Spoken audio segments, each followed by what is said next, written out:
A B D is a triangle right angled at A. तो ये ए B D हमें एक राइट एंगल ट्रायंगल दी गई है और ए के ऊपर राइट एंगल है, ठीक है। And A C is perpendicular on B D, और ए सी ये जो लाइन है ये परपेंडिकुलर है ऑन बी डी। तो इसका मतलब ये दोनों ट्रायंगल्स भी राइट एंगल ट्रायंगल्स हो गई, ये छोटी वाली ट्रायंगल्स भी राइट एंगल ट्रायंगल हो गई, और हमें ये कुछ कुछ प्रूव करना है, ठीक है। देखो हमने एक थ्योरम की थी जिसमें हमने ये पढ़ा था कि अगर एक राइट एंगल ट्रायंगल के इस वर्टेक्स से जिसके ऊपर राइट एंगल बनता हो वहाँ से अगर हम एक परपेंडिकुलर ड्रॉ करते हैं इसके हाइपोटेन्यूज पे, तो ये जो दो छोटी राइट एंगल ट्रायंगल्स आती हैं ये और बड़ी ट्रायंगल, ये तीनों ट्रायंगल्स आपस में सिमिलर होती हैं। तो वही रिजल्ट हम यूज़ करेंगे इन सबको प्रूव करने के लिए। लेकिन कैसे? देखो इसमें आपको फोकस किस पे करना है। जैसे मुझे ये प्रूव करना है ना कि ए बी स्क्वायर, तो जहाँ पे जिस टर्म के साथ स्क्वायर आ रहा है आप उस साइड को देखो। तो ये जो साइड है जैसे ए बी, तो आपको ये देखना है कि ये किन दो ट्रायंगल्स में आ रही है। तो एक तो ये ए बी डी इस ट्रायंगल में आ रही है और दूसरी ए बी सी इस ट्रायंगल में आ रही है। तो हमें ये दोनों सिमिलर ट्रायंगल्स पिक करनी है और फिर हमें पता है कि सिमिलर ट्रायंगल्स की साइड्स की रेशियो जो है वो बराबर होती है, उसको यूज़ करेंगे और ये बड़े ही आराम से सॉल्व हो जाएगा। तो इसका प्रूफ कैसे होगा? देखो हम यहाँ लिखेंगे वी नो दैट ट्रायंगल, ये ए बी बड़ी वाली ट्रायंगल में है, A B D is similar to triangle. तो ये छोटी ट्रायंगल के सिमिलर है, लेकिन इसके कॉरस्पॉन्डिंग यहाँ पे कौन से वर्टेक्स होंगे उसके लिए ये हम यहाँ पे इन दोनों ट्रायंगल्स को क्विकली फिर से रफ में ड्रॉ कर लेते हैं। तो ये मेरी बड़ी ट्रायंगल हो गई, ठीक है। ये हो गया ए, ये डी, ये बी, और इसी तरीके से ये मेरी दूसरी ट्रायंगल अप्रॉक्सीमेटली कुछ कुछ ऐसी बन जाएगी, ठीक है। तो आपको क्विकली बस रफ में ड्रॉ करनी है, ऐसी कोई एक्यूरेसी की ज़रूरत नहीं होती। तो ए सी बी, अब इन दोनों ट्रायंगल्स में एंगल ए 90 डिग्री, इधर से एंगल सी 90 डिग्री, तो इसका मतलब ए के कॉरस्पॉन्डिंग तो सी एंगल हो गया। तो यहाँ पे मैं सी लिख सकता हूँ। तो ए के कॉरस्पॉन्डिंग सी आ गया, पहले ए इधर तो पहले सी इधर आ गया, ठीक है। फिर इन दोनों ट्रायंगल्स में बी जो है वो कॉमन एंगल है। बी अगर आप देखो दोनों ट्रायंगल्स का कॉमन एंगल है, तो बी के कॉरस्पॉन्डिंग मेरे पास बी आ गया, ठीक है। और फिर इस ट्रायंगल में सिर्फ और सिर्फ ए बच गया, तो तीसरे नंबर पे ए आ गया, ठीक है। बी के कॉरस्पॉन्डिंग तो मैंने बी लिखा था और उसके बाद ए बच गया, तो ए जो है वो डायरेक्ट आ गया, तो डी के कॉरस्पॉन्डिंग मेरे पास ए आ गया, ठीक है। अब हमें पता है कि सिमिलर ट्रायंगल्स की कॉरस्पॉन्डिंग साइड्स की रेशियो जो है वो बराबर होती है, ठीक है। और कॉरस्पॉन्डिंग साइड्स कौन कौन सी होंगी उसके लिए फिर से वही तरीका जैसे मैंने आपको पहले बोला था। यहाँ से आप ए बी को पिक करो, ठीक है। पहला पेयर लिया ए बी, तो इधर से पहला पेयर ले लेते हैं हम बी सी। बी सी बोलो या सी बी बोलो, it's one and the same thing, is equal to इधर से दूसरा पेयर ले लो, दूसरा पेयर क्या है बी डी, और इधर से दूसरा पेयर क्या है बी ए या ए बी बोलो उसको, इज इक्वल टू तीसरा पेयर इधर क्या है ए डी, और इधर से तीसरा पेयर क्या है सी ए या ए सी बोलो, ठीक है। तो इस तरह से आप इसको रफ में लिख के देख सकते हो और वहाँ से आप फिर ये डिसाइड कर सकते हो कि आपको इनमें से किस किस को पिक करना है। अब आंसर में चाहिए हमें ए बी स्क्वायर, तो ए बी यहाँ है और ए बी यहाँ है, तो मैं इन दोनों को पिक करूँ तो मुझे ए बी स्क्वायर मिल जाएगा। तो इसको छोड़ के मैं इन दोनों को पिक करूँगा, तो मैं क्या लिख दूँगा यहाँ पे, दिस इम्प्लाइज के A B over B C is equal to B D over A B, ठीक है। तो ये हो गया, और इसके लिए मैं रीज़न क्या लिखूँगा, because ratio of corresponding sides of similar triangles is equal, ठीक है। तो corresponding sides की रेशियो जो है सिमिलर ट्रायंगल में वो इक्वल होती है। तो बस यहाँ से सॉल्व हो गया। अब ए बी इधर जाके इसके साथ मल्टीप्लाई हो गया A B square is equal to B C उधर गया, तो ये हो जाएगा B C into B D, hence proved, right. अब देखो इसमें सबसे इंपॉर्टेंट चीज़ तो यही है कि ऑर्डर क्या लिखना है आपने, ठीक है। वैसे मैं आपको बताऊं इसमें बैक ट्रैक करके भी आप देख सकते हो, जैसे A B square is equal to B C into B D है ना, तो आप इसको जस्ट मैं आपको समझाने के पॉइंट ऑफ व्यू से बोल रहा हूँ, ठीक है। तो सिर्फ मैं समझाने के पॉइंट ऑफ व्यू से ही बता रहा हूँ, ठीक है। ऐसा ना हो कि आप इसी को रट्टा मार के बैठ जाओ। मेन चीज़ ये है जो आपको लिखनी है, यहाँ से A B square is equal to B C into A D है ना, A B square is equal to B C into B D, ठीक है। तो अगर मैं इसको ए बी और बी सी को मैं इधर ले जाऊँ is equal to B D और ए बी को मैं इधर ले जाऊँ, तो आपको बस ये देखना है कि आपने ये कैसे लेके आना है, ठीक है। तो ये ले आओगे तो ये वाला आंसर आपका वैसे ही आ जाएगा, और ये आपको यहाँ से ये आप देखोगे तो सेम ही है, ठीक है। तो यहाँ से भी आप कंक्लूड कर सकते हो कि ट्रायंगल्स किस तरह से सिमिलर हो सकती हैं, ठीक है। बट मेरी सजेशन ये है कि आप इसी पे ही फोकस करो, ये आपके मैथमेटिक्स के कॉन्सेप्ट भी अच्छे से क्लियर करेगा, ठीक है। अब सेकंड पार्ट करने से पहले मैं थर्ड करता हूँ, फिर मैं सेकंड पे जाऊँगा। अब थर्ड में मुझे प्रूव करना है कि AD square is equal to BD into CD। तो जिसका मैं स्क्वायर कर रहा हूँ AD, ये साइड देखो किस किस ट्रायंगल में आती है, एक तो बड़ी ट्रायंगल में आ रही है और एक इस साइड की छोटी ट्रायंगल में। तो मैं फिर से वही करता हूँ, मैं क्विकली इसको यहाँ पे रफ में ड्रॉ कर लेता हूँ दोनों ट्रायंगल्स को।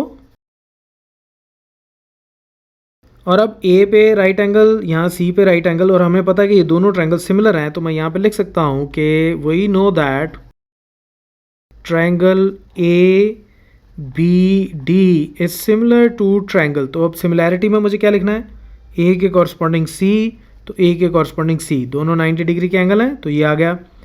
इन दोनों ट्रायंगल्स में D जो है वो कॉमन एंगल है, ये D दोनों ट्रायंगल्स का कॉमन एंगल है, तो D के कॉरस्पॉन्डिंग D आ गया, थर्ड प्लेस पे D आ गया, बीच में A की बचा है पॉइंट, और वो कौन सा बचा हुआ है यहाँ पे, A बच गया, तो A एंगल मेरा यहाँ पे आ जाएगा, A वर्टेक्स यहाँ पे आ जाएगा। तो ABD सिमिलर टू CAD, ये सिमिलर हो गए। फिर से वही कॉरस्पॉन्डिंग साइड्स की रेशो लेते जाओ और देख लो कौन सी दो साइड्स पिक करनी है। यहाँ से मैं अगर AB पहले उठाऊँ, पहला पेयर AB, तो इसका पहला पेयर क्या बनता है, CA, या उसको AC बोल दो, इज इक्वल टू इसका अगला पेयर है BD, और इसका अगला पेयर क्या है AD, और इसका अगला पेयर है AD, और इसका अगला पेयर है CD, ठीक है। तो ये कॉरस्पॉन्डिंग साइड्स की रेशो को लिखने का क्विक मेथड होता है, पेयर उठाते जाओ और उनकी रेशो लेते जाओ, ठीक है। हमें आंसर में क्या चाहिए, AD स्क्वायर, तो ये AD यहाँ आ रहा है और AD यहाँ आ रहा है, तो इसको छोड़ के हम इन दोनों को पिक करेंगे। तो यहाँ हम लिख सकते हैं कि ये दोनों ट्रायंगल सिमिलर हैं, this implies BD over AD is equal to AD over CD, और रीज़न फिर से वही है, ratio of corresponding sides of similar triangles is equal, ठीक है। तो ये आप खुद ही लिख लेना अब। तो यहाँ से मेरे पास क्या आ गया, AD के साथ AD मल्टीप्लाई हुआ, तो AD square is equal to BD into CD, यही प्रूव करना था, हैंस प्रूव्ड, दैट्स इट। अब सेकंड पार्ट मैंने डेलिबरेटली फर्स्ट और थर्ड के बाद क्यों सॉल्व किया मैं बताता हूँ, उसको सॉल्व करना आसान हो जाता है। क्यों, देखो अब मुझे AC स्क्वायर चाहिए, तो AC स्क्वायर यानी कि ये जो बीच वाली, ये जो रेड वाली लाइन है, ये इसके बारे में बात हो रही है, तो यानी कि ये ट्रायंगल और ये ट्रायंगल अब सिमिलर मुझे लेनी पड़ेगी, लेकिन सिमिलैरिटी कैसे होगी इनकी, अब उसके ऊपर क्वेश्चन आ जाता है। तो अब मुझे उसके लिए मैं इन दोनों को यूज़ कर सकता हूँ, कैसे, देखो फर्स्ट पार्ट में हमने ये सिमिलैरिटी लिखी थी, तो मैं यहाँ लिख लेता हूँ से वी नो दैट, पहला क्या लिखा था हमने कि triangle ABD is similar to triangle CBA, तो इधर ABD सिमिलर टू CBA, और दूसरे में हमने क्या प्रूव किया था कि triangle ABD is similar to triangle CAD। तो यहाँ पे भी ABD, यहाँ पे भी ABD, ये भी याद रखना कि दोनों तरफ सेम ही है, ABD, ऐसा नहीं है कि इधर मैंने DAB लिखा हुआ है, यहाँ BDA लिखा हुआ है। तो जिस ऑर्डर में ये हैं उसी ऑर्डर में ये। तो अब ये अगर इसके सिमिलर है और ये इसके सिमिलर है, तो इसका मतलब ये और ये आपस में सिमिलर हो जाएंगी। तो यानी कि यहाँ से मैं ये लिख सकता हूँ, this implies triangle CBA is similar to triangle CAD, right.